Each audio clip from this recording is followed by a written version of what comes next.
বাপ মার গায়ে হাত তোলার কারণে তার এই শাস্তি দেওয়া হলো। ছেলেটিকে গ্রামবাসীরা মাটি খুঁড়ে মাজা পর্যন্ত পুঁতে দিয়ে তাকে এই শাস্তি দেওয়া হলো। আপনারা দেখেন কতটা নিচে নামলে মানুষ এমনটি হতে পারে।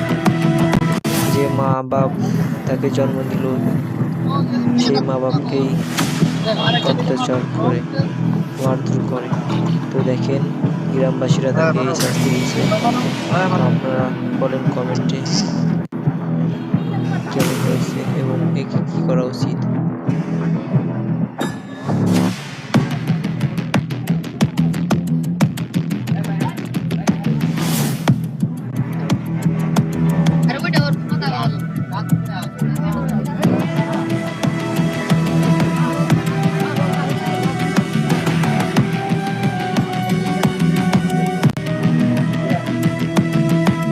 চিল্লাচিল্লি দেখে আমি শুনে আমি ঘুম থেকে উঠছি, ওটা দিয়ে তার মা এখানে চিৎকার করে চেঁচামেচি করে পড়তেছে। তার মাও আত্মাও কাফে মাটির খারে থাকতে পারে না।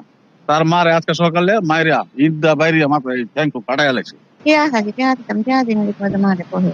আর বউ আছে, বিয়ে রাখলাম, তাহলে বউ ঠিক হবে হাঁসটা পাওয়া ওরটা সম্পদ কম, পেঁয়াজ বুঝে তারা তারা কাম হতার না, কাজ করতার না, ফসল প্রতিবন্ধী ঘরে মধ্যে বউ গেছে, বউ এলে পেঁয়াজ পেঁয়াজ আছে যদি না খেলে না মানে মার।